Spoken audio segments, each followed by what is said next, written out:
नमस्कार। मैं हूं प्रेम कुमार। प्रेम से बोलो, सत्य बहुमत। आप सबका स्वागत है लोकतंत्र विषयक इस चर्चा में। हर दिन हम चर्चा करते हैं कि देश में लोकतंत्र को कैसे मजबूत बनाया जाए और हम कोई ना कोई विषय लेकर आपके सामने हाजिर रहते हैं। और आज भी जो है बहुत गंभीर विषय है कि बहुमत हम कैसे परिभाषित करें। देश में बहुमत की क्या कोई परिभाषा है? कैसे हो बहुमत? पहले बहुमत तो परिभाषित करो, यही विषय है। अब आप पूछेंगे कि बहुमत तो परिभाषित है इस देश में, इस संसद में जिसके पास ज्यादा सांसद होते हैं उनकी सरकार बनती है। चलिए, इतना आसान नहीं है। देश में लोकतांत्रिक तरीके से राजनीतिक व्यवस्था का निर्माण करने की सोच रही है। या ऐसी राजनीतिक व्यवस्था हो जो लोकतांत्रिक हो, लोकतांत्रिक तरीके से उस व्यवस्था का निर्माण हो। यह सोच बहुमत निर्धारित करने के तरीके पर निर्भर करती है, यह भी साफ है। मतलब यह कि अगर बहुमत निर्धारित करने का तरीका सही नहीं है तो राजनीतिक व्यवस्था का निर्माण भी लोकतांत्रिक तरीके से नहीं होगा। दुर्योग से देश में बहुमत का निर्धारण नहीं हो सका है। चाहे कोई भी सदन हो, बहुमत कम से कम दो तरीकों से मानकर हम चलते हैं कि तय होता है। एक तरीका है मैजिक फिगर का और दूसरा है सदन में मौजूद सदस्यों में आधे से एक ज्यादा। यही प्रचलित व्यवस्था है। सवाल उठता है कि दो तरीके क्यों? पहली बार सरकार बनाने के लिए अगर मैजिक फिगर चाहिए तो 5 साल के भीतर विश्वास या अविश्वास प्रस्ताव के दौरान भी सरकार बचाने या गिराने के लिए मैजिक फिगर ही क्यों नहीं होना चाहिए? इसमें फर्क क्यों आ जाता है? सवाल यह भी है कि संसद में मौजूद सदस्यों के आधे से ज्यादा को बहुमत क्यों माना जाए? सरकार बनाने या गिराने जैसे महत्वपूर्ण दायित्व निर्वहन से सांसद क्यों पीछे रहे? किसी राजनीतिक दल को यह क्यों अख्तियार हो कि वो अपने सांसदों को सदन से बाहर रहने का, वोटिंग में शामिल नहीं होने का निर्देश दे? विप तो यही है ना। एक सांसद किसी मैजिक फिगर के सहारे तो जीत कर नहीं आता। कैसे आता है?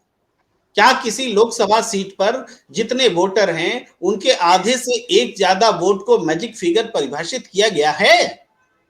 क्या कभी ऐसी सोच बनी है कि जितने वोटर मतदान में हिस्सा ले उसके आधे से एक ज्यादा को ही मैजिक फिगर या बहुमत मान लिया जाए?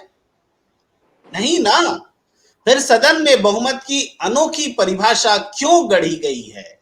ऐसी परिभाषा संविधान के किसी हिस्से में तो है नहीं। फिर इसे परंपरा के रूप में क्यों स्वीकार कर लिया गया है? ऐसा जरूर है कि राजनीतिक दल सरकार बनाते हैं, मगर सरकार और राजनीतिक दल में फर्क होता है। सरकार और राजनीतिक दल में फर्क होता है। रिपीट कर रहा हूं, सरकार हर नागरिक की होती है, भले ही उसने उसे वोट दिया हो या नहीं दिया हो। सरकार की ओर से फैसला मंत्रिपरिषद लेता है। इसलिए राजनीतिक दल को ऐसा कोई अधिकार नहीं है कि वह सरकार की ओर से फैसला ले। ये बहुत दूर तक बहस जाएगी। मैं एंगल रख रहा हूं, हमारे पैनलिस्ट साथी इस पर चर्चा करेंगे। मगर सच्चाई यही है कि राजनीतिक दल सरकार की ओर से फैसले लेते। चुनाव घोषणा पत्र इसका सबूत है। इसका मतलब यह है कि जनता के चुने हुए सांसदों पर संबंधित राजनीतिक दल का अख्तियार स्थापित है। इसी को मान्यता देता है व्हिप। व्हिप राजनीतिक दल को यह अधिकार देता है कि वो अपने सांसदों को नियंत्रित करे, सांसदों के लिए किसी के पक्ष में या विपक्ष में या फिर सदन में उपस्थित या अनुपस्थित रहने को तय करे। अगर इस विचार को हम मानते हैं तो हमें यह भी मानना चाहिए कि राजनीतिक दलों के उम्मीदवारों को मिला हुआ वोट उनका है। सिर्फ जीते हुए सांसदों के वोट नहीं, बल्कि हारे हुए सांसदों के वोट भी उनके हैं और उनका सम्मान होना चाहिए। यह सम्मान तभी हो सकता है जब राजनीतिक दलों को मिले वोटों से सरकार बने। सरकार अगर सांसद बनाएंगे तो राजनीतिक दल की सरकार पर पकड़ प्रत्यक्ष नहीं होगी। इस पकड़ को बनाने के लिए राजनीतिक दलों को व्हिप और दल बदल कानून का सहारा लेना पड़ता है। इसकी विकृतियां जो है, इसकी कमियां जो है, इसकी खामियां जो है, वो जग जाहिर है, सबके सामने है। कैसे भ्रष्टाचार पनप रहा है, कैसे भ्रष्ट तरीके से सरकारें बन रही हैं, गिर रही हैं। क्यों नहीं लोकतंत्र में बहुमत को परिभाषित करते हुए राजनीतिक दलों को सशक्त बनाया जाए, जिनके चुनाव चिन्ह पर जीत कर सांसद आते हैं। मैंने थोड़ी लंबी चर्चा कर दी, लेकिन इस पर विस्तार से बातचीत करने के लिए प्रबुद्ध जनों का पैनल हमारे साथ है। हम आपसे, उनसे और आपको एक दूसरे से रूबरू कराते हैं। हमारे साथ जुड़ रहे हैं AK Mishra ji, political expert हैं, टीवी चैनल्स का चेहरा हैं। हमारे साथ जुड़ रहे हैं सत्यदेव चौधरी जी, संस्थापक हैं सत्य बहुमत पार्टी का, और आप नियमित रूप से हमारे साथ इस चर्चा में शामिल होते हैं। आपका भी बहुत बहुत स्वागत है। हमारे साथ जुड़ रहे हैं मनोज तिवारी जी, कांग्रेस की ओर से विभिन्न टीवी चैनलों पर जोरदार तरीके से पक्ष रखते हैं अपनी पार्टी का। और हमारे साथ जुड़ रही हैं श्वेता गुप्ता जी, सामाजिक कार्यकर्ता हैं, लोगों के बीच सक्रिय रहती हैं और अच्छे तरीके से, प्रभावशाली तरीके से बातों को रखने के लिए जानी जाती है। मैं सबसे पहले मनोज तिवारी जी से शुरू करता हूं। मनोज तिवारी जी, आज कांग्रेस ने भी घोषणा पत्र जारी किया है कर्नाटक में, कल बीजेपी ने किया था। और घोषणा पत्र में जानते हैं, बोलचाल की भाषा में लोग कह रहे हैं कि रेवड़ी बट रही है। हालांकि मैं समर्थक नहीं हूं, मेरा सोचने का तरीका अलग है। मतलब इसका रेवड़ी बोल करके विरोध में नहीं करता, लेकिन वोट लेते समय ही जब बात बोली जाएगी तो रेवड़ी ही कहलाएगी। जब सरकार में कोई है, सुविधा देने का काम तो सरकार का होना चाहिए, लेकिन सरकार ने क्या काम किया वो बताया जाए, इस आधार पर वोट मांगा जाए, या फिर पिछले काम के आधार पर, या हमारी सरकार कहीं और है उसके काम के आधार पर वोट मांगा जाए कि हम ये दे देंगे, हम वो दे देंगे, हम वो दे देंगे, इस आधार पर वोट मांगा जाए। यह भी तो एक तरह का राजनीतिक भ्रष्टाचार ही है। मैं यहां से शुरू करता हूं, थोड़ा सा डेविएट हो रहा हूं बहुमत की जो दलीलें हमने रखी है उससे, लेकिन ये आज की खबर है और इस पर मैं थोड़ी चर्चा चाहता हूं। जी मनोज तिवारी, आपकी आवाज।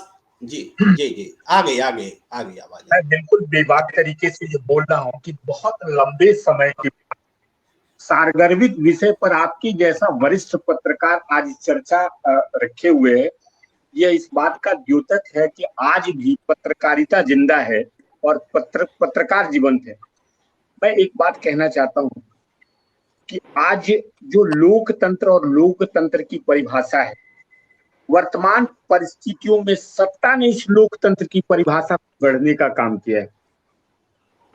ये एक दुखद पहलू है। हम राजनीतिक कार्यकर्ता हैं निश्चित रूप से, लेकिन सर्वप्रथम हम भारतीय हैं, और भारतीय परिस्थितियों में जो भारत की परिस्थितियां हैं, संविधान की जब प्रस्तावना आई थी और जब संविधान का निर्माण हुआ, उस वक्त उस तत्कालिक परिस्थितियों के मुताबिक संविधान का निर्माण हुआ, संविधान को गढ़ा गया। लेकिन आज उस संवैधानिक प्रक्रिया और संविधान को मद्देनजर रखते हुए लोकतंत्र को जिस तरीके से परिभाषित किया जा रहा है, वो मुझे लगता है कि भारतीय राजनीति और भारतीय जनता की खातिर निश्चित रूप से कहीं से भी सुखद नहीं है। एक बात में आपने बहुत अच्छी बात कही कि लोकतंत्र को परिभाषित कैसे किया जाए और बहुमत को, लोकतंत्र में बहुमत को परिभाषित कैसे किया जाए। आज परिस्थितियां हैं कि सरकार बनती है और सरकार में ये कहा जाता है कि जिसको 272 का आंकड़ा हो वही सरकार बना सकता है, और जो प्रतिशतता की बात बताई जाती है कि अंकेक्षण के आधार पर, अंक गणित के आधार पर सरकार बनती है, सरकार जाती है। बार बार ये डाटा राजनीतिक दलों के द्वारा दिया जाता है, चाहे वो कोई भी राजनीतिक दल हो। कहा जाता है कि 31% के ऊपर भारतीय जनता पार्टी आज सत्ता में है। अगर मैं सही हूं, हो सकता है थोड़ा बहुत इधर 37% से थोड़ा ज्यादा वोट है मनोज जी। 37%, माफ कीजिएगा 37% ही। तो जिस 37% के आधार पर इस सरकार बनाई गई है, जनता के जो प्रतिनिधि चुन के गए और उनकी सरकार जो बनी हालांकि है, मनोज जी इजाजत हो तो थोड़ा सा स्पष्ट कर दूं कि जो 37% है वो जितना पोल हुआ उसका 37% है। जी जी, अगर मैं उसी पे आ रहा हूँ, जी मैं जी वही कहना चाहता था कि जो ये 37% है उसमें वो तमाम लोग हैं, उनकी वो तमाम प्रतिशतता जोड़ी गई है, जो सांसद जीते भी हैं और जो सांसद हारे भी हैं। जो जी सांसद जीते हैं वो और जो संसद में है, उम्मीदवार हारे हैं जी थोड़ा सा और जो करेक्शन जी उम्मीदवार हारे हैं, जो उम्मीदवार जी हार गए उनके भी वोट को उस प्रतिशतता में जोड़ दिया गया है। बिल्कुल यानी कि अगर इस बात का मूल्यांकन किया जाए तो मुझे लगता है कि वो 37% शायद जो हमने आज उसका बोर्ड निकाला है वो 24.5 से 25% पर आके अटक जाता है। यानी कि 25% लोग ही आज की वर्तमान सरकार से सहमत है, चाहे सरकार भाजपा की है वर्तमान में या किसी भी दल की हो। तो मनोज जी थोड़ा सा भारतीय करेक्शन कर लें और थोड़ा आप प्यूरिफाई कर लें, करेक्शन नहीं, आपने बहुत सही आंकड़ा रखा कि 24 से 25 करोड़ वोटर सत्ताधारी दल के पास होंगे उस हिसाब से जो जीते हुए सांसदों के हैं। तो ये 24 से 25 करोड़ को अगर हम टोटल इलिजिबल वोटर के मुकाबले देखें, जिन्होंने वोट नहीं किया है उनको भी जोड़ लें तो 120 करोड़ वोटर हैं चुनाव आयोग के हिसाब से हमारे देश में, जिनमें 91 करोड़ रजिस्टर्ड है, अब 94 हो गए। तो जो 120 से तुलना करें तो ये आपने जो प्रतिशत बताया 25%, 60 का लगभग 15 करोड़ बनता है। तो 15 करोड़ 120 में 15 अठे 120 यानी हर 8वां वोटर ही ये सरकार बना रहा है एलिजिबल वोटर का। माने बहुत बड़ी बड़ी हेडलाइन है ये कि 8वां एलिजिबल वोटर ही ये सरकार बना रहा है जी। जी बिल्कुल बिल्कुल, मैं आपकी बात को बढ़ाता हूं, बिल्कुल आपने सही बोला। हमारा भी कहना यही है कि जब प्रतिशतता इतनी कम हो और उस कम के आधार पर ही सरकार का गठन होता हो, तो मेरा अपना मानना है कि भारतीय जनमानस का पूरा प्रतिनिधित्व आज भी संसद में नहीं है। और जनता के बुनियादी मुद्दों को यही कारण है कि वर्तमान परिस्थितियों में जो सरकारें हैं और सरकार में काम करने वाले लोग हैं, उनको जनता के बुनियादी मुद्दों की जानकारी नहीं है, क्योंकि उनकी प्रतिशतता बहुत कम है, पहली बात। दूसरी बात है, अगर लोकतंत्र में संख्या बल पर सरकार का गठन होता हो तो ये संख्या बतलाती है कि भारतीय जो लोग वोटर्स हैं, आज के तारीख में वोट देकर सरकार बनाते हैं, वो बहुतायत नहीं है सरकार के गठन के लिए। यानी कि भारत की जनता का पूरा प्रतिनिधित्व आज भी संसद में नहीं है, तो ये सरकार अधूरी है। मैं एक बात आपको और भी कहना चाहता हूं, क्योंकि ये विषय बहुत सारगर्भित है। एक बात जो आज की तारीख में लगता है, जो भ्रष्टाचार है, वर्तमान परिस्थितियों में भ्रष्टाचार का मूल कारण भी यही है। अगर इस भारतीय राजनीति का शुद्धिकरण करना है और जनहित के लिए सरकार का गठन करना है, तो मेरा अपना मानना है कि वर्तमान परिस्थितियों में इस प्रक्रिया में बदलाव की जरूरत है। और इस बदलाव के लिए तमाम दलों को भारत की खातिर, देश की खातिर सब कुछ अपने राजनीतिक स्वार्थ को त्याग कर एक पटल पर आना होगा, और तभी ये मूलचूल परिवर्तन संभव है, ऐसा मैं मानता हूं। जी जी जी, मैं चर्चा को आगे बढ़ाते हुए फिर मैं आपके पास आऊंगा मनोज जी। मैं सत्यदेव चौधरी जी के पास आता हूं। चौधरी साहब, मनोज तिवारी जी ने जो दलील रखी है, क्योंकि समाधान से जाने से पहले हमें बीमारी समझना भी उतना ही जरूरी है, समझाना भी जरूरी है। बीमारी जब हम समझेंगे तब तो हम इलाज के लिए दवा देंगे। हम जानते हैं, हम मानते हैं, आप सीनियर हैं, आपके पास बहुत अनुभव है, आपने अध्ययन किया है और जन बहुमत को लेकर के, सरकार को लेकर के, लेकिन समस्या जो मनोज जी बता रहे हैं वो वास्तव में बीमारी है, जिसकी दवा के लिए हम चाहते हैं कि दर्शकों को आप दवा बताएं कि दवा क्या है इस बीमारी का। धन्यवाद प्रेम जी।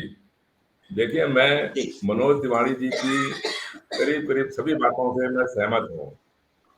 उन्होंने अपनी बात को बहुत अच्छे से रखा, लेकिन आप मुझे ये बताएं मनोज जी कि पिछले 75 सालों से जब से हमने राजनीति का आरंभ किया, उसके लिए तो कांग्रेस पार्टी ही जिम्मेवार है, और सबसे ज्यादा सत्ता में भी 50-60 साल तक कांग्रेस पार्टी ही लेकिन रही है। चौधरी साहब थोड़ा सा इंटरप्ट करते हैं। मनोज तिवारी जी ने पहले ही कहा कि ये चर्चा जो है बहुत पार्टी लाइन से उठ करके है, सभी दलों के लिए है। तो वो चूंकि कांग्रेस के जी प्रवक्ता हैं, तो उनके मुंह से ये जरूरी नहीं है कि वो कांग्रेस की का विरोध करें, लेकिन एक बात जो कह रहे नहीं नहीं, हैं वो पूरे राजनीतिक दलों पर लागू होता है, पूरी डेमोक्रेसी पर लागू होता है। जी। इस बात को रखते हुए जी चौधरी साहब आगे आप अपनी बात रखिए। तो मैं आपको सिर्फ ये कहना चाह रहा हूँ कि जो राजनीतिक व्यवस्था आजादी के आरंभ से हमारे नेताओं ने बनाई, वही राजनीतिक व्यवस्था तो आज तक चल रही है ना। किसी भी पार्टी ने उसके ऊपर कोई बदलाव या कोई चिंतन या कोई भी इसी तरीके का कुछ भी इसको सुधार करने का प्रयास नहीं किया, किसी पार्टी ने भी नहीं किया। मैं भी यही कह रहा हूं कि ये हमारे जब संविधान के अंदर या पीपल्स रिप्रेजेंटेशन एक्ट के अंदर या किसी और कानून के अंदर बहुमत की कोई परिभाषा है ही नहीं, तो फिर ये बहुमत की परिभाषा कैसे आ गई कि 272 का जादुई आंकड़ा होगा तब बहुमत बनेगा? क्या इसका विकल्प किसी और पार्टी को, किसी और नेता को नहीं सोचना चाहिए था? और नहीं भी सोचा आज तक, तो चलो हम उसको छोड़ देते हैं, जो समय बीत गया सो बीत गया। आज हमारे सामने क्या मजबूरी है कि भाई हम इस बहुमत का तो फैसला कर दें। तो मेरा सुझाव यही है प्रेम जी, कि जो मेरा समाधान भी यही है कि जो सांसदों के बहुमत से आप जिसको 272 का जादुई आंकड़ा बताते हो, मैं उनके बहुमत से सरकार बनाने से बिल्कुल कतई सहमत नहीं हूं। मैं ये चाहता हूं कि जिस पार्टी को अन्य राजनीतिक दलों की तुलना में सबसे ज्यादा वोट मिल जाए, चाहे उसके उम्मीदवार हारे या जीते, या कितने भी वोटों से हारे या कितने भी वोटों से जीते, हारे हुए उम्मीदवारों के भी कुल वोट हमारे को उस पार्टी के खाते में जमा हो, और यदि उसके पास सबसे ज्यादा वोट हैं तो उसको बहुमत से सरकार बनाने का अधिकार मिलना चाहिए। यानी बहुमत की परिभाषा वही होनी चाहिए जो मतदाताओं का बहुमत हो, और तभी मतदाता शक्तिशाली होगा, मतदाता का सरकार के अंदर प्रभाव होगा, मतदाता की भूमिका होगी, और मतदाता उसके अंदर भागीदार बनेगा, सरकार के अंदर जिम्मेवार बनेगा। हमारी आज सारी दुर्दशा का कारण सिर्फ यही है कि चंद बाहुबली और धन बलियों के बहुमत से, उनके धन बल के प्रयोग से, उनके बाहुबल के प्रयोग से ये लोग बहुमत से सरकार बना लेते हैं, जिसमें मतदाताओं का कोई भूमिका, कोई प्रभाव है, महत्व है ही नहीं। तो इसी बात के ऊपर सभी पार्टियों का, और ये पार्टियों की जो आप बात करते हो ना, इन राजनीतिक दलों की पार्टियां इस काम को नहीं करेंगी। अगर ये करती तो 75 साल का समय कोई थोड़ा बहुत समय नहीं होता है। इतने समय के अंदर तो पता नहीं कितने, और इतने 100 से ज्यादा आपने संविधान में संशोधन कर दिए। एक बहुमत के ऊपर भी संशोधन कर देते, बहुमत की भी बात करो, आज के पार्टी भी नहीं करती, आज के सत्ताधारी भी नहीं करते। या 2024 के अंदर जो भी लोग ऐसा दावा करते हैं जी कि हम सरकार बनाएंगे, चाहे वो 10 पार्टियां या 50 पार्टियां हैं, वो मिलके इतना आप कॉमन प्रोग्राम, सत्ता को लूटने का कार्यक्रम तो आप बना सकते हो, लेकिन बहुमत के ऊपर फैसला नहीं करोगे। एक भी पार्टी मुझे बता दीजिए जो 2024 के चुनाव में बहुमत के ऊपर कुछ चर्चा करने के लिए तैयार है। जी तो बहुमत जी का जी फैसला जब अब तक मैं आप नहीं करेंगे, तब तक ना तो यह लोकतंत्र होगा और ना ही कोई आपको न्यायप्रिय और लोकप्रिय व्यवस्था मिल सकती है। जी, अभी तो मैं यही जी बोलता हूँ, जी फिर देखते हैं। जी जी मैं मिश्रा जी आपके पास आऊंगा, लेकिन पहली बार हमारे साथ जुड़ रही हैं श्वेता गुप्ता जी, और युवा हैं, और हम अपेक्षा रखते हैं उनसे विचार हमारे दर्शक सुनना चाहेंगे। महिला हैं, इनको सबसे पहले मुझे अवसर देना चाहिए था, मैं उनसे क्षमा के साथ। श्वेता जी, ये जो हमारी नमस्कार। डेमोक्रेसी है, नमस्कार नमस्कार, ये जो हमारी डेमोक्रेसी है उसकी जो खामियां हैं सरकार बनाने में ज्यादा देखने को आती हैं। हम तो देखते हैं कि एक सांसद बन गया तो उसमें इन्वेस्ट करना पड़ता है, क्योंकि 60,000 करोड़ रुपए तो 2019 के आम चुनाव में खर्च हुए ऑफिशियली। एक सीट पर अगर देखा जाए तो 110 करोड़ से ज्यादा खर्च हुए। तो उसमें हम देखें कि एक आदमी इन्वेस्ट करके आता है राजनीति में, टिकट खरीदने में पैसा लेता है, खर्च करता है, इलेक्शन लड़ने में खर्च करता है, और जीतने के बाद वो चाहता है कि ऐसी सरकार बने जिसमें सांसदों की खरीद फरोख्त हो, इधर से उधर जाने का मौका मिले, तो वहां जाके उसको सैकड़ों करोड़ में बदल देता है। तो वो जनता के लिए क्यों काम करेगा? वो तो उनके लिए काम करेगा जहां से उसने पैसे लगाकर निवेश किया है। निवेश, इन्वेस्टमेंट्स तो ऑलवेज और पैसे पैदा करने के लिए होते हैं। जी, सबसे पहले तो प्रेम जी मैं आपका बहुत बहुत धन्यवाद करती हूँ कि आपने इतने वरिष्ठ लोगों के बीच में मुझे अपनी आवाज़ रखने का, अपनी बात कहने का मौका दिया। और यहाँ पे मैं सत्यदेव चौधरी जी की एक बात को दोबारा से बहुत इम्पोर्टेंस के साथ कहना चाहूँगी कि हमारे देश में जो ये सरकार बनाने का तरीका है, इसमें एक वोट की कीमत इतनी नहीं है। और जब तक हमारे जो आज की युवा पीढ़ी है उसके वोट को आप वो इम्पोर्टेंस नहीं देंगे कि उसका वोट सरकार चलाने में कारगर है, उसके वोट की वैल्यू है, वहां पे कुछ होगा, तब तक हमारे देश की प्रणाली में कोई बदलाव नहीं आएगा। आज हमारे जैसे लोग, युवा क्या सोचते हैं, वोट नहीं डालो, क्या फर्क पड़ना है, एक वोट से कोई फर्क नहीं पड़ जाएगा। आप इतने बड़े बड़े लोग यही बात कह रहे हैं ना कि कितने करोड़ लोग तो वोट भी नहीं डालते। क्या सोच के नहीं डालते? यही सोच के मेरा एक वोट क्या डिफरेंस ले आएगा। क्यों? क्योंकि हमारी बहुमत की परिभाषा ही इतनी गलत है। जब बहुमत की परिभाषा बदल कर एक वोट की इंपॉर्टेंस पे आ जाएगी तो हर किसी के अंदर वो प्रेरणा आएगी कि मैं वोट नहीं डालूंगा तो सरकार नहीं बदलेगी, मेरा वोट वो कीमत रखता है सरकार के अंदर। तो मुझे ये बात सत्यदेव चौधरी जी की बहुत अच्छी लगी कि वोट को इंपॉर्टेंस मिले, वोट डालने वाले को मिले, हमारे जैसे युवाओं को वो महत्व मिले कि आज हमारी वोट की कीमत है, हमारी वोट सरकार बना और गिरा सकती है। जिस दिन ये होगा तो ये जो आपने मेरे से सवाल पूछा कि खरीद के जाने वाली, तो कोई सांसद कर ही नहीं पाएगा ना जी। जब सांसद की इंपॉर्टेंस खत्म हो जाएगी, सांसद की इंपॉर्टेंस से ज्यादा इंपॉर्टेंस सांसद को सांसद बनाने वाले लोगों की हो जाएगी, हम जैसे आम जनता की हो जाएगी, तो भ्रष्टाचार के लिए अपने आप ही कोई जगह ज्यादा बचेगी नहीं। मेरा यही जी, मानना है कि हमारी वोट को इंपॉर्टेंस मिलनी चाहिए, हमें आवाज मिलनी चाहिए। जी, जी, जी।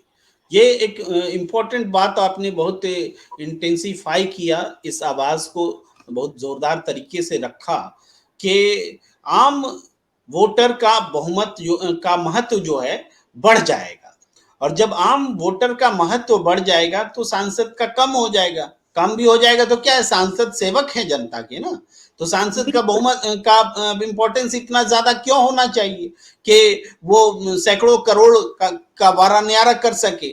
मैं AK मिश्रा जी आपके पास आना चाहता हूं। हमें पता है कि आपके मन में, चूंकि आपने बहुत सारी डेमोक्रेसीज का जो तुलनात्मक अध्ययन किया हुआ है, तो आपके मन में बहुत सारे सवाल होंगे।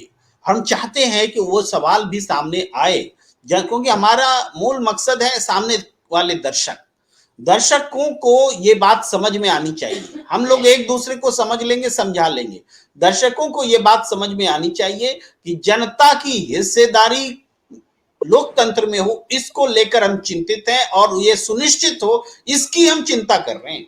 जी, AK मिश्रा जी। प्रेम जी धन्यवाद। सभी साथी पैनलिस्टों का, आपके दर्शकों का अभिवादन है। पहली चीज़ ये है कि मैं किसी भी डिबेट या परिचर्चा में मैं सवाल नहीं पूछता हूँ। हम लोगों का काम जी, है पूछे गए सवालों के जवाब को देना, विस्तारित करना, बिल्कुल व्याख्या बिल्कुल। देना, ताकि चीज़ें क्लियर हो। देखिए, 2 पॉइंट पे, 2 पैरामीटर पे ये पूरी डिबेट चल रही है आपकी पूरी डिबेट सुनने के बाद। एक तो ये होता है कि भाई अगर हमें कहीं पे भी ये सिद्ध करना है कि x is greater than y, तो ये तो प्योर मैथमेटिकल फार्मूला है, क्वांटिटेटिव टेक्निक है सर। बहुमत अपने आप में मतलब ये कि जिसके पास ज्यादा लोग हो, चाहे 1 हो, चाहे 10 हो, चाहे 100 हो, चाहे 100% हो, तो मैथमेटिक्स को हटा करके और कोई एनालिसिस करने का कोई तरीका ही नहीं है। जब तक आप क्वांटिटेटिव टेक्निक यूज नहीं करेंगे तब तक आपको पता नहीं चलेगा कि किसके पास ज्यादा है। काउंटिंग तो जरूरी है ना, and counting is the part of mathematics, arithmetics. बाकी जो होते हैं और तरीके जो होते हैं, जो हमने विषय पे किया, जैसे चौधरी साहब अभी बोल रहे थे, उनके तर्क में एक दम है कि भाई ये कैंडिडेट वगैरह ये छोड़िए ठीक है, विपक्ष को जैसे उदाहरण अभी तिवारी जी दे रहे थे, 63% 64% वोट अभी विपक्ष के पास है, भाजपा के पास 38-38% का वोट है। अगर हम उस एंगल से भी सोचे कि भाजपा के पास बहुमत नहीं है, बहुमत विपक्ष के पास है, तो ऐसे कंडीशन में सरकार कैसे बनेगी? यानी पूरा सिस्टम ही उलट दीजिए कि जो हारी हुई पार्टियां हैं उनको फ्लोर पे ले आइए और वो सारी पार्टियां मिल करके जो है सरकार बनाए। तो ये एकदम से बिल्कुल पॉसिबल नहीं है। अगर ऐसा है तो 10 साल तक कांग्रेस की सरकार थी, मिली जुली सरकार उन्होंने बनाई थी। हाँ, तो क्या उसी सिद्धांत पर उन्होंने सरकार बनाई थी क्या? तो ये तो टोटली उल्टा हो गया। दूसरी चीज, मिश्रा चौधरी जी साहब इसकी की कोई बात कर रहे वकालत हैं। भी नहीं कर रहा है, आप जो बात बोल रहे हैं नहीं सही नहीं, बोल रहे हैं मैं किसी जी। की वकालत नहीं कर रहा हूँ, कोई नहीं, किसी की आपके बारे वकालत में नहीं, नहीं कर रहा है। थोड़ा दर्शकों के लिए कि यहाँ पैनल में बैठे हुए लोग ये नहीं कह रहे हैं कि हम 37.5% तर्क वाले दे को रहे हैं। मौका न दिया जाए और बाकी सब एकजुट होकर सरकार बनाए, ऐसी बात कोई नहीं कर नहीं रहा है देखिए, जी। नहीं, हम केवल तर्क की बात कर रहे हैं, बीजेपी कांग्रेस की नहीं कर रहे हैं। देखिए है क्या, चाहे कोई एग्जाम हो, सिविल सर्विसेज हो, क्लास 1 का हो, जो भी हो, बिना क्वांटिफिकेशन के आपको पता ही नहीं चलेगा कितने पास हुए, कितने फेल हुए, फिर फर्स्ट कौन आया, सेकंड कौन आया, थर्ड कौन आया। चौधरी साहब ने एक जो बात बोली उसमें मुझे बड़ा दम लग रहा है, लेकिन उसके कुछ डिमेरिट भी हैं कि भाई अगर 63% वोट मान लीजिए, वोटों को काउंट किया जाए, न कि कितने कैंडिडेट जीते। मेन मुद्दा ये है चौधरी साहब का कि वोटों को काउंट करें, किसको कितने परसेंटेज वोट मिले, न कि कितने कैंडिडेट जीते। होता यह है कि जिसके ज्यादा कैंडिडेट जीते वही सरकार बनाता है, वो अगर बहुमत से चाहे एक ज्यादा हो चाहे जो भी हो, अदरवाइज वो दूसरों का सपोर्ट लेके फ्लोर पे बहुमत सिद्ध करना अलग है। और इलेक्शन में जो वोट कास्ट होते हैं, जो वोट पड़ते हैं, वो उसको बोलते हैं जनमत संग्रह बोलते हैं, उसको बहुमत संग्रह नहीं बोलते हैं। जनमत वोटिंग वो जनमत संग्रह का प्रोसेस है। हमारे पास जनमत आ गया कि जी इतने परसेंट वोट इनको मिले, इतने परसेंट वोट इनको मिले, फिर क्वांटिटेटिव टेक्निक या अरिथमेटिक ही सहारा होता है कि कौन सबसे बड़ी पार्टी है, किसके पास बहुमत है।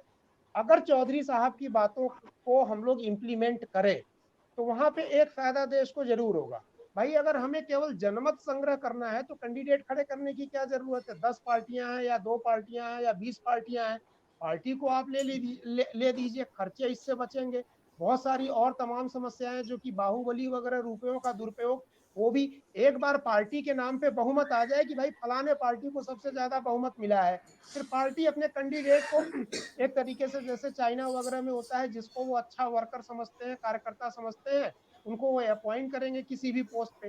तीसरी सबसे इंपॉर्टेंट चीज, जो आइडियल कंडीशन हम लोग देख रहे हैं, हम उसी लॉजिक पे बात करें कि भाई हर पार्टी को जो वोट मिले हैं उनको काउंट किया जाए। अब यहाँ पे ये है कि पूरा पैरामीटर ही बदल दीजिए। अगर ये आइडियल सिचुएशन चाहते हैं तब तो ये बहुत सौहार्दपूर्ण बात हो जाएगी, तब इलेक्शन की वोटिंग कॉम्पिटिटिव नहीं रहेगी। तब ये होगा कि हाँ भाई चलिए ये भी है, ये भी है, 10 कैंडिडेट इनसे ले लीजिए, 5 इनसे ले लीजिए, 25 उनसे ले लीजिए, ठीक है, जो सबसे बड़ी है उसमें से उतने ले लीजिए। यानी अननेसेसरी कंपटीशन को हटाते हुए आप सारे लोगों को जगह देंगे। हालांकि चलिए संविधान मिश्रा में जी, ऐसा आपकी कोई बात आ सीट गई, रिजर्व है। आपकी बात आ गई। मैं थोड़ी सी बात बोलते हुए मनोज तिवारी जी के पास जाऊंगा कि यहाँ प्रतिस्पर्धी जो आप कह रहे हैं, इस विचार से मेरे ख्याल से सत्यदेव चौधरी जी भी नहीं सहमत हैं। उनका तो ये कहना था कि जिस पार्टी को सबसे ज्यादा वोट मिल रहा है उसी को बहुमत क्यों नहीं माना जाए। उनके हारे हुए वोट उम्मीदवारों के वोट, उनके जीते हुए उम्मीदवारों के वोट, वो सब मिलाकर के जिस पार्टी को ज्यादा आ जाए उसी को आप बहुमत मान लीजिए, नहीं उनका वही ये है कहना था कैंडिडेट। हाँ, जी। कैंडिडेट जीते, हारे हुए कैंडिडेट नहीं को नहीं, हटा दीजिए, देखिए वही हक है, मानिएगा। फर्क है, मैं आता हूं, थोड़ा सा सुन लिया जाए। वो कैंडिडेट्स जो हैं आज भी जब हम वोट देने जाते हैं तो ये देखते हैं उम्मीदवार अच्छा उम्मीदवार को वोट दें। अरे आपने तो क्रिमिनल को वोट दे दिया, लेकिन अरे नहीं, हम सम उम्मीदवार टोटल नहीं, हम वोट तो की बात पार्टी हो को भी रही है वोट ना। दे रहे होते हैं ना।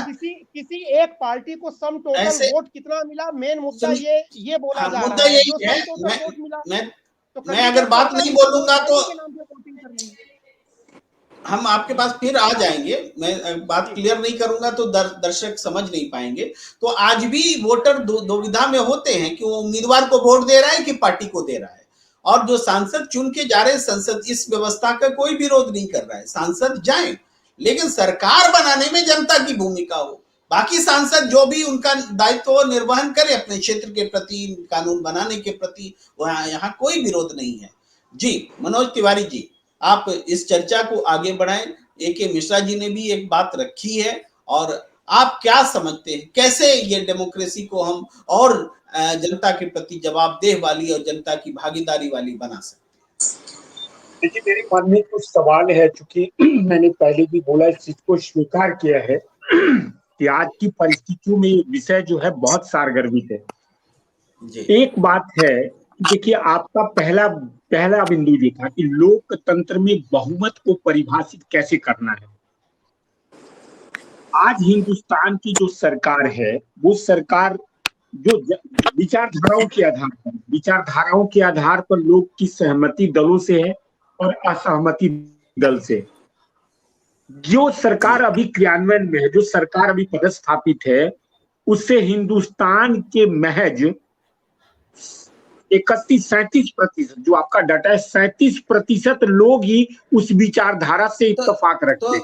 मनोज जी, इस बात पर फोकस न करें, क्योंकि पिछली भी सरकारें जो भी रही उनके साथ भी ऐसा ही रहा है। मैं वही सरकारें होती हैं जी। मैं वही बोल रहा हूं बड़े भाई।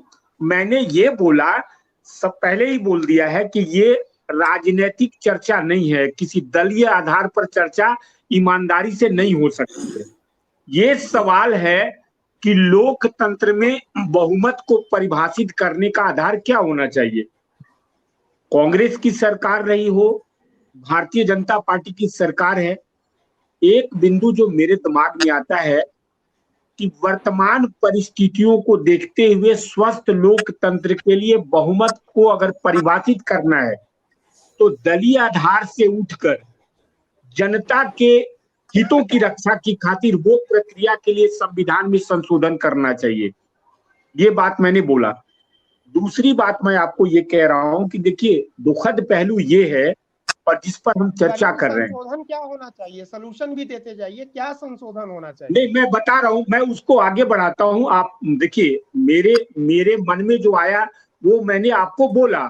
सब लोग बैठे हुए पैनल पर हर का अपना दृष्टांकन होना चाहिए। मैंने ये बोला कि दुखद पहलू ये है कि लोकतंत्र में बहुमत को परिभाषित करने का आधार दलीय नहीं होना चाहिए। अगर दलीय आधार है तो इसमें संशोधन की आवश्यकता ये है कि जिसको ज्यादा से ज्यादा प्रतिशत बहुमत हो।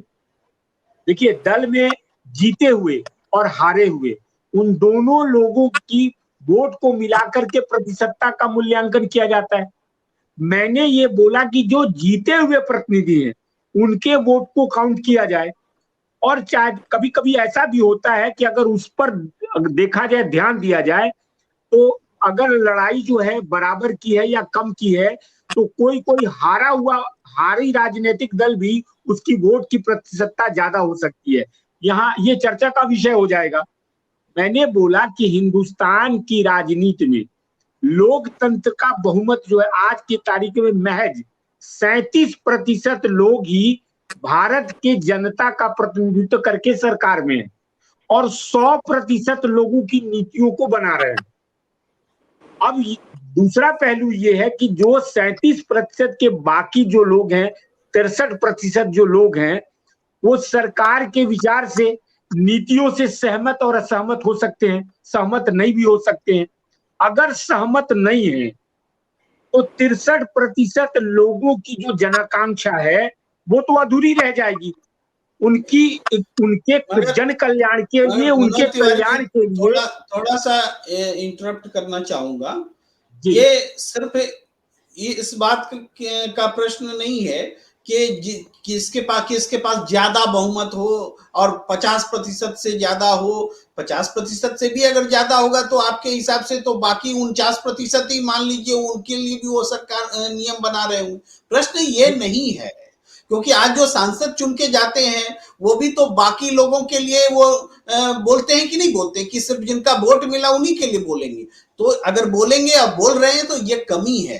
प्रश्न ये है कि जो चूंकि राजनीतिक दल सैद्धांतिक आधार पर बनते हैं तो और कार्यक्रमों के आधार पर बनते हैं और वोट मांगते हैं, तो उनको सिद्धांत और कार्यक्रम के आधार पर वोट मांगने देना चाहिए। लेकिन सरकार की खरीद फरोख्त से सरकार ना बने, सरकार भ्रष्ट ना हो जाए, इसको सुनिश्चित करने के लिए सबसे ज्यादा जिसको वोट मिल रहा है उसको सरकार बनाने का अवसर दिया जाए। बात सिर्फ इतनी सी है मनोज तिवारी। देखिए, मैं वही कह रहा था, मैं कमियों को बता रहा था कि हमारी कमियां क्या हैं, जिसके आधार पर आज के तारीख में लोकतंत्र में बहुमत को परिभाषित किया जा रहा है, क्योंकि आपका विषय वही है। मैंने बोला ये जो पद्धति है, उस पद्धति के ऊपर इस देश में चर्चा होनी चाहिए और आम आदमी इसके संदर्भ में क्या सोचता है उसको सामने ला करके संवैधानिक संशोधन की आवश्यकता है, ताकि भ्रष्टाचार का खात्मा हो, राजनीति में राजनीति का शुद्धिकरण हो। अब देखिए, मैं एक चीज बताता हूं आपको, थोड़ा सा हो सकता है कि मैं माफी के साथ कहना चाहता हूं, राज्यसभा से जो लोग निर्वाचित किए जाते हैं वो भी संसद में जनता का प्रतिनिधित्व कर रहे हैं, लेकिन उनके चुनाव का जो आधार है, जब आप देखेंगे तो मैं बिल्कुल बेबाक तरीके से, हो सकता है मेरी बात से ये कोई राजनीतिक वो पैदा हो सकता है, लेकिन मैं स्पष्ट बोल रहा हूं कि जो चयन की प्रक्रिया है राज्यसभा में, उस प्रक्रिया बिल्कुल ही गलत है मेरे दृष्टिकोण से, क्योंकि उसमें बिल्कुल खरीद फरोख्त होती है। कभी कभार ऐसा भी सुनने में आता है कि दल के कोष में जो बहुत चंदा देने की हैसियत रखता हो वो राज्यसभा का उम्मीदवार हो जाता है। मैंने ऐसा सुना है, मेरे सामने ऐसी बात तो हुई नहीं है, मैंने आपके यहाँ चर्चा हो रही है तो मैं बिल्कुल बेबाक तरीके से इस बात को कह रहा हूं। तो क्या एक खरीदा हुआ व्यक्ति या धन देकर वह व्यक्ति जनता का प्रतिनिधित्व कर सकता है, या प्रतिनिधित्व का आधार ये होना चाहिए, ये प्रक्रिया है।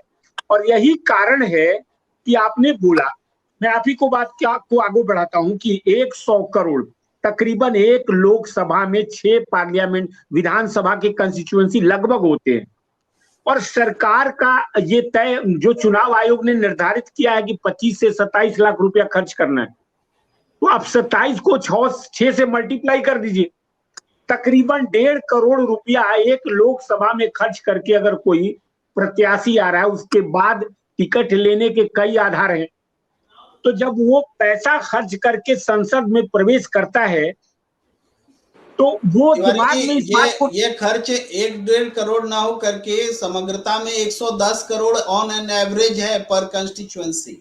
जी, मतलब 100 करोड़ से ऊपर का खर्च है, और उतना पैसा खर्च करके कोई प्रतिनिधि जब वो संसद में प्रवेश करता है तो 30% मैं मान लेता हूं 70% लोग जनता के बुनियादी मुद्दों को गौण करके और सिर्फ अपनी लगाई हुई संपत्ति को प्राप्त करने का प्रयास कर रहे हैं। और यही कारण है कि भारतीय राजनीति में आज करप्शन जो है वो चरम सीमा पर है। सरकार की खरीद फरोख्त, सरकार में लोग सब एमपी का खरीद फरोख्त, ये सारी प्रक्रियाएं जो है जिस पर चर्चा करनी चाहिए। और मैं अकेले किसी राजनीतिक दल की बात नहीं कर रहा हूं, मैं कह रहा हूं कि अगर राजनीति को प्यूरिफाई करना है, शुद्धिकरण उसका करना है, तो बौद्धिक समाज से लेकर देश के तमाम राजनीतिक दलों को इस पर खुलेआम खुली चर्चा करनी चाहिए, और भारत का जो जनमत है उसके आधार पर इसमें संशोधन करने की आवश्यकता हो, ताकि राजनीति का शुद्धिकरण हो और बहुमत परिभाषित हो। मनोज तिवारी जी, आपने बहुत अच्छे शब्द दिए हैं कि शुद्धिकरण, जो पॉलिटिकल प्यूरिफिकेशन यानी प्यूरिफिकेशन ऑफ डेमोक्रेसी आप बोल सकते हैं।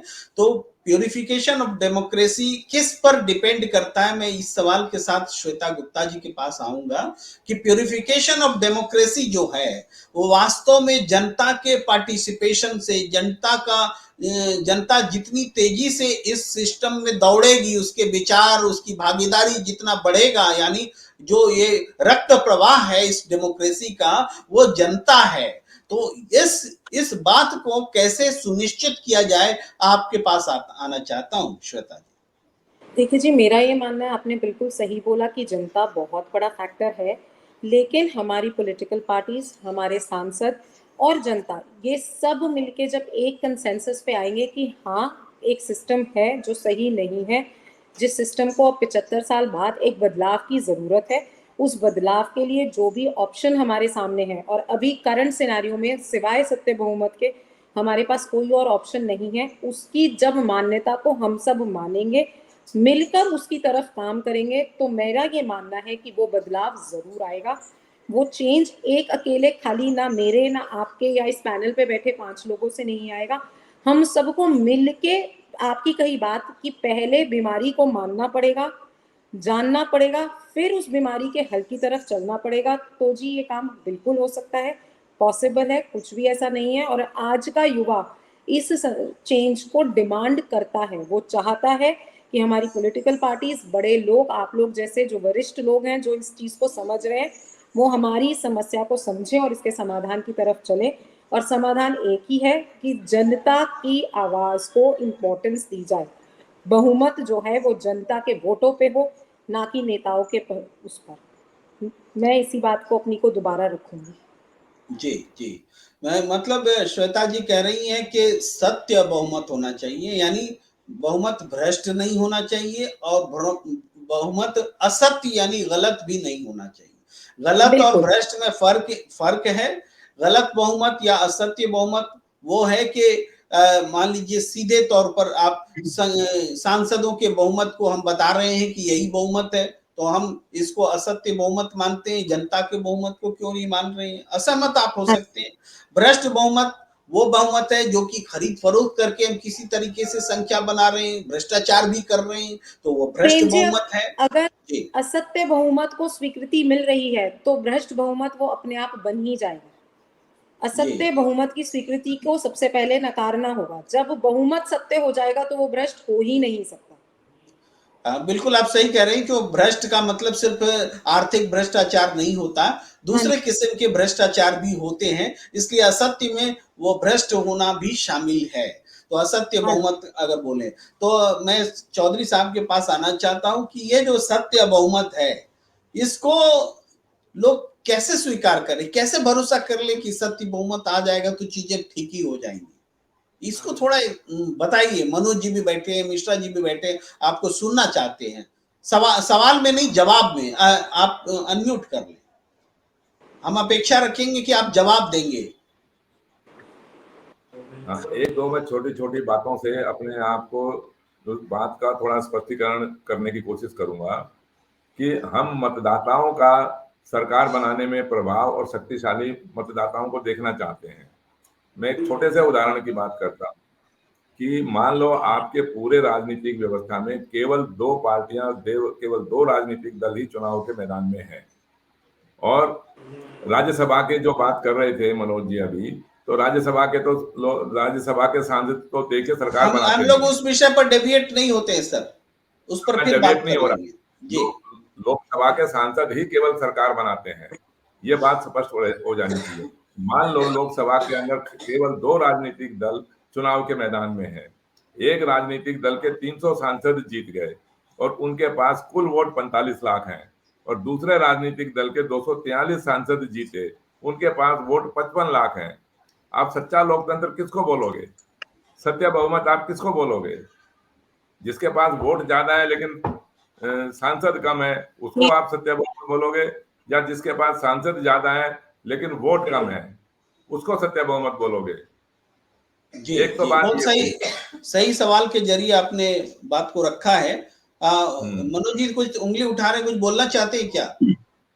जी, देखिए मैं चौधरी साहब की बात से कुछ इत्तेफाक रखता हूँ। एक बात मैं आपको कहना चाहता हूँ और बिल्कुल स्पष्ट है, ये मेरा अपना निजी विचार है कि इस देश में सिर्फ द्विदलीय प्रणाली होनी चाहिए, दो दलों के बीच चुनाव होना चाहिए, और दो दलों के बीच में जिसकी वोट की प्रतिशतता ज्यादा हो, वोट प्रतिशत मतलब जिसको ज्यादा संख्या में लोग वोट कर रहे हो, सरकार का चयन और सरकार का गठन उस आधार पर होना चाहिए।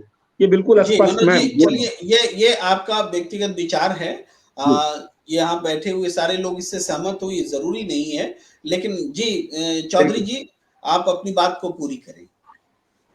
नहीं, देखिए लोकतंत्र के अंदर हम कहीं भी किसी को नहीं रोक सकते। कोई भी राजनीतिक पार्टी बनाने के लिए हम उसको कह ही नहीं सकते कि आप राजनीतिक पार्टी नहीं बना सकते। और जब आप मतदाताओं के बहुमत से सरकार बनाओगे तो अपने आप, जो आज के दिन असंख्य हजारों राजनीतिक दल रजिस्टर हो चुके हैं जिनका कोई महत्व नहीं है, कोई भूमिका नहीं है, कोई प्रभाव नहीं है, वो अपने आप ही जब सबसे ज्यादा वोट लेके सरकार बनानी है तो सब एक दूसरे के साथ मिलते हुए चले जाएंगे। और मैं एक मतदाता होने के नाते मैं मतदान केवल अपने प्रतिनिधि को नहीं करना चाहता, मैं प्रतिनिधियों को हटाना नहीं चाहता। प्रतिनिधि मुझे चाहिए, सांसद मुझे चाहिए, और मैं लेकिन अपना वोट प्रतिनिधि के साथ साथ अपने उस नेता को भी देना चाहता हूं जो मेरे देश का प्रधानमंत्री बनेगा। मैं उसकी नीतियों से, उसके कार्यक्रम से भी सहमत होना चाहता हूं। यदि दोनों में से मुझे एक भी अच्छा नहीं लगता है तो हो सकता है ना मैं उस पार्टी को वोट दूं, ना मैं उस प्रतिनिधि को वोट दूं। आप दोनों को अच्छा होने की व्यवस्था है सत्य बहुमत की राजनीतिक व्यवस्था के अंदर।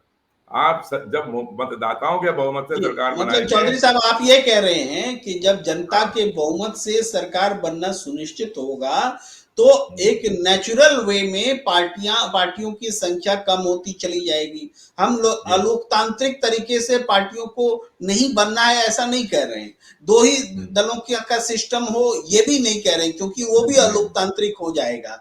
तो ये नेचुरल वे में पार्टियां कम होंगी और उसके बाद में इसी आधार पर चूंकि जो विसंगतियां हैं आज के लोकतांत्रिक व्यवस्था की वो दूर होंगी और जो सही चीज है वो आगे आएंगी या करप्शन लेस सरकार की ओर हम बढ़ेंगे। जी, मैं एक थोड़ी सी बात और जोड़ना चाहता हूं अपनी बात के अंदर कि जब आप सत्य बहुमत यानी मतदाताओं के बहुमत से सरकार बनाएंगे तो कौन से राजनीतिक दल के नेता के पास में ये साहस होगा कि वो किसी भ्रष्टाचारी को, किसी बलात्कारी को, किसी अपराधी को टिकट दे दे, अपना उम्मीदवार बना दे। आप सोच जी, सकते हैं कि अगर मतदान ज्यादा चाहिए मेरे को, तो मैं अपराधी को उम्मीदवार कैसे बना दूंगा। अगर एक जी। उम्मीदवार हमने अपराधी को बना दिया तो पूरे देश के अंदर उसकी राजनीति का प्रभाव होगा। बिल्कुल, यहाँ थोड़ा सा और स्पष्ट करता हूं कि आप जो कह रहे हैं कि अभी जो अपराधी को टिकट तो आज भी दिए जाते हैं, अब मैं मिश्रा जी के पास भी आऊंगा, अपराधी को टिकट आज भी दिए जाते हैं लेकिन वो अपने इलाके में जहां उसकी दबंगई है वहां तो वो जीत लेता है। लेकिन जब पूरे वोट्स के आधार पर सरकार बनेगी तो उस अपराधी को टिकट देने का खामियाजा पूरे देश में भुगतना पड़ेगा उस पार्टी को। ये बड़ा फर्क आएगा जो आप कह रहे हैं, उससे मैं ये बात निकाल रहा हूं। जी, अपनी बात पूरी करें फिर मैं मिश्रा जी के पास जाता हूं। हाँ, तो मैं बिल्कुल यही कहना चाहता हूं कि मतदाताओं के बहुमत से जब आप सरकार बनाएंगे तो ये एक तो धर्म के, जाति के नाम पर जो ध्रुवीकरण होता है ये 100% समाप्त हो जाएगा। पहले ही झटके में आप 2024 के अंदर ऐसा कोई घोषणा करवा के देख लें कि भी हम मतदाताओं के बहुमत से सरकार बनाएंगे। और मतदाताओं के बहुमत का मैं एक और भ्रष्ट उदाहरण आपके सामने रखना चाहता हूं, कर्नाटक का। आज के दिन जो सरकार चल रही है उसके वोट कम है लेकिन किसी प्रकार भी उन्होंने अपने विधायकों का जुगाड़ कर लिया, खरीद फरोख्त करके, कुछ भी करके। और जिस पार्टी के, कांग्रेस के सबसे ज्यादा वोट हैं वो आज विपक्ष के अंदर बैठे हुए हैं। तो जी, ये मतदाताओं का अपमान है, लोकतंत्र का भी अपमान है।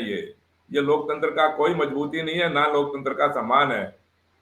आप जी, बहुमत का फैसला करवाइए जो आपने अपने शीर्षक में लिखा हुआ है, तो सारी समस्याओं का निदान, सारी समस्याओं का समाधान होता चला जाएगा। और यदि बहुमत का फैसला नहीं होगा तो ये समस्याएं दिन प्रतिदिन, रात दिन चौगुनी बढ़ती ही रहेंगी, बढ़ती ही रहेंगी, बढ़ती रहेंगी। ये कम होने वाला नहीं है।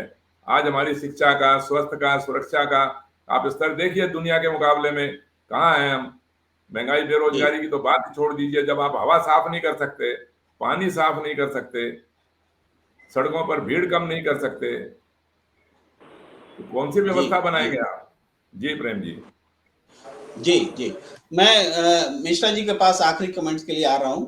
मिश्रा जी, क्या लगता है कैसे सम्मान भी होगा मतदाताओं का, लोकतंत्र भी प्यूरिफाई होगा, जाति, धर्म, अपराध, भ्रष्टाचार इन सब से जो जुड़ी हुई व्यवस्था डेवलप हो गई है इसका, इससे हमें निजात भी मिल पाएगी। देखिए प्रेम जी, दो चीजें हैं जो हमने बताया कि भाई बहुमत, चलिए हम मान लेते हैं कि जिस सरकार को सबसे ज्यादा परसेंटेज ऑफ वोट, सरकार ने जिस पार्टी को सम टोटल ऑफ वोट मिले, चाहे 2 पार्टी हो चाहे 20 पार्टी हो, वो डिसाइड कर लिया जाए, चाहे 2000 पार्टी हो, सब कॉन्टेस्ट करें, सम टोटल ऑफ वोट जिस पार्टी को मिले उसकी सरकार बननी चाहिए। तो फिर वहां कैंडिडेट का रोल जीरो हो जाता है। कैंडिडेट आप कोई मत खड़ा करिए तो ऑटोमेटिकली जो धर्म की राजनीति ये सब है वो खत्म हो नहीं, जाएगी। सरकार बनाने अब में तो जीरो होता है मिश्रा जी, लेकिन दूसरी भूमिकाएं तो खत्म नहीं होती ना। मेरी बात, अब वही मैं बोल रहा हूँ ना, अगर जी, हमने कैंडिडेट को हटा दिया तो पीपल्स रिप्रेजेंटेटिव एक्ट की कोई वैल्यू नहीं रहेगी। इसलिए ये चीज पॉसिबल लोकतंत्र में, ये भारत जैसे लोकतंत्र में ये पॉसिबल नहीं है कि केवल पार्टी को जिसको बहुमत मिला हो या कैंडिडेट क्यों को नहीं हटा दें। पॉसिबल है? असंभव क्यों कैसे? बोलते हैं किसी बात को? आप जब सारे असत कैंडिडेट जब तो केवल जब केवल मैजिक पार्टी फिगर के चुने पॉसिबल गए है, हैं। तो ओरिजिनल फिगर क्यों नहीं आप, पॉसिबल है? हाँ तो ठीक है, तो आप ऐसा करिए कि कैंडिडेट को ये जो सीट्स वगैरह बनी है कि 500 कितनी सीट्स लोकसभा की है, विधानसभा में इतनी है, तो वो तो फिर एक तरीके से वो खत्म ही हो गया कि एक हाँ, पार्टी होगा। जो करना मतलब। पड़ेगा करेंगे, जो जरूरी है, जो सही है, उसको करना हाँ ठीक पड़ेगा। है। हाँ तो ठीक जी। है, मतलब 20 25 50 100 पार्टियां जो चुनाव में कॉन्टेस्ट करें, उसमें जो सबसे ज्यादा बहुमत, वो number of vote, sum total of vote जिसको मिले, उसको फिर कि भाई अब तुम सरकार बनाओ, डिफरेंट डिफरेंट पद पे जिसको रखना है आप अपने यहाँ से रखिए, अपने इंटरनल जो कैंडिडेट है। दूसरी इंपॉर्टेंट चीज है, अगर हम इस व्यवस्था से भी चले तो इस चीज की कोई गारंटी नहीं है कि भ्रष्टाचार खत्म हो जाएगा, क्योंकि भ्रष्टाचार नैतिकता से जुड़ा हुआ है, न कि क्वांटिटेटिव टेक्निक या साइंस। साइंस का मोरलिटी से कोई रिलेशन नहीं है। मैं बोलता हूँ केवल एक पार्टी को ही बहुमत मिल जाए, हो सकता है वो डिक्टेटर आता बन हूँ। जाए, हिटलर वगैरह ऐसे ही थे ना, कि जहाँ एक ही पार्टी की सरकार है, बहुमत मिल रहा है कोरिया में। तो अगर भ्रष्टाचार वगैरह, भ्रष्टाचार तो देखिए वो आदमी का मूलभूत जो है वो होता है मजबूरियों में, स्वेच्छावश किसी भी कारण से, लालच से वो करता है, तो उसके लिए तो नैतिकता पे जोर देना जरूरी है। और शुरुआत अगर वोटर ही टाइट हो जाए नैतिकता के मामले पे, भाई किसी भी जी, पार्टी जी। का अगर कोई बाहुबली खड़ा है, तो क्यों नहीं वोटर बोलता है कि नोटा का बटन दबाए, भाई हम पूरे एरिया के लोगों ने डिसाइड किया कि हम ये इसको वोट नहीं देंगे। हाँ, तो जब तक नैतिकता नहीं चलिए होगी तब मिश्रा तक मिश्रा जी, आपने एक दो भ्रष्टाचार नहीं तीन खत्म प्रश्न होगा। खड़े किए हैं। थोड़ा सा बोलते हुए मैं जाता हूँ चौधरी साहब के पास। एक तो आप फिर से जनता को बोल रहे हैं कि वो क्यों नहीं नोटा का बटन दबाए।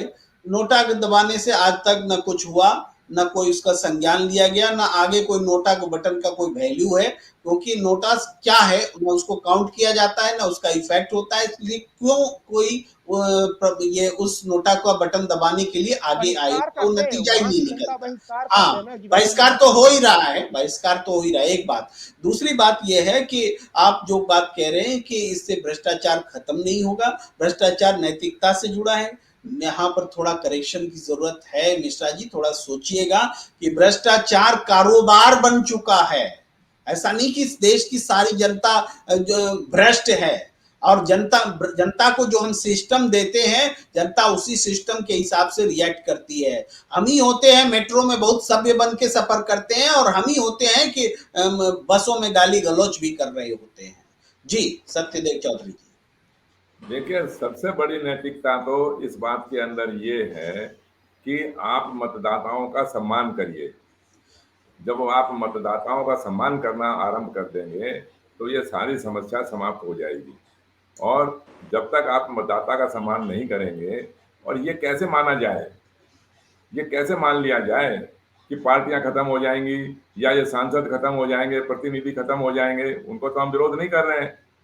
आज जो राजनीतिक व्यवस्था है वो यूं की यूं रहने के साथ साथ हम केवल और केवल एक बहुमत की बात करना चाहते हैं, जब बहुमत की कोई परिभाषा है ही नहीं और सारी नैतिकता आपने मतदाता के ऊपर छोड़ दी। यानी हमारे जो राजनीतिक दल हैं उन्होंने सारी नैतिकता सिर्फ छोड़ दी, की जिम्मेवारी छोड़ दी मतदाताओं के ऊपर। मतलब राजनीतिक दल के जो नेता सत्ता में है या विपक्ष में है, वो भ्रष्टाचारियों को भी टिकट देंगे, वो भी नैतिकता है। वो अपराधियों को टिकट देंगे, वो भी नैतिकता है। वो अपने उम्मीदवारों की टिकटों को बेचेंगे, वो भी जी, नैतिकता आता है। हूं मनोज जी। और वो सारी की सारी जिम्मेवारी जो भी है वो मतदाता सोचे कि ये जी, भ्रष्टाचारी को टिकट क्यों दिया गया, अपराधी को टिकट क्यों दिया गया, इन्होंने टिकट क्यों बेचा। अरे उस नेता को या राजनीतिक दल जो आज सत्ता में बैठे हुए हैं, जो विपक्ष के अंदर जीते हुए उम्मीदवार हैं, जीते हुए सांसद हैं, क्या उनकी नैतिकता नहीं बनती कि भ्रष्टाचारी को टिकट जी, ना दें, अपराधी को टिकट ना दें, बलात्कारी को टिकट ना दें। जी, जी। मतदाता की क्या जिम्मेवारी है? मतदाता को तो आपने बता ही नहीं रखा कि कैसे बहुमत से सरकार बनेगी। आप बताइए, स्पष्ट बताइए। मतदाताओं को जी, पहले घोषणा कर दो अपनी मैनिफेस्टो के अंदर कि हम तो अगले चुनाव के अंदर अपराधियों को भी टिकट देंगे, बलात्कारियों को भी टिकट देंगे और भ्रष्टाचारियों को भी टिकट देंगे। फिर ये बोलने की भी हिम्मत करें ये राजनीतिक दल। जी चौधरी साहब, अपने मैं आप फैसला करेंगे, फिर मतदाता के ऊपर जिम्मेवारी आएगी ना।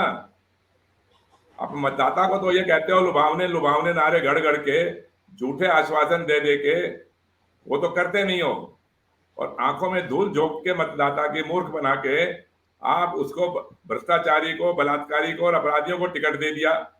अपराधियों, मतदाताओं को तो आपने विवश कर दिया। इसीलिए तो वोट नहीं डालते लोग।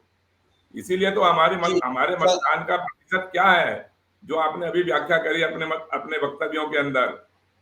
कायदे से देखा जाए तो 0% वोटिंग है। 0% वोट से केवल मुट्ठी भर धनबली और दबंगी लोग मिलके सरकार बनाते हैं। मतदाताओं का कोई योगदान नहीं है इसके अंदर सरकार बनाने में। आज की राजनीतिक व्यवस्था में मैं बिल्कुल यह स्पष्ट कह सकता हूं कि एक भी जो नॉर्मल मतदाता है, जिसको इस भ्रष्टाचार से कोई सहमति नहीं है, वो मतदान करता ही नहीं है। इनके भागीदारी से, इनके वोट से कोई। मैं चौधरी साहब आपकी बातों को जितना समझ रहा हूँ उसको थोड़ा सा लबो आप ये है बताते हुए मनोज तिवारी जी के पास जाऊंगा। टाइम बहुत ज्यादा हो गया है, तो मैं आप ये कहना चाह रहे हैं कि जो आज की व्यवस्था में जो वोट देने जाते हैं वो भी व्यवस्था को कोसते हुए निकलते हैं मतदान केंद्रों से, जो वोट नहीं देते हैं वो भी कोस रहे होते हैं। यानी हर कोई असंतुष्ट है इस व्यवस्था से, लेकिन रास्ता नहीं निकल रहा है। जी मनोज जी, आप कुछ कहना चाह रहे थे, आपकी बात से ही मैं समाप्त करूंगा इस चर्चा को। बहुमत का सम्मान तभी होगा जब किसी भी राजनीतिक दल में जनप्रतिनिधि के चुनाव का आधार जो होना चाहिए वो बहुत स्ट्रिक्ट होना चाहिए। उम्मीदवार का चयन बिल्कुल, उसके लिए या तो संविधान में संशोधन किया जाए, और कड़ा संशोधन।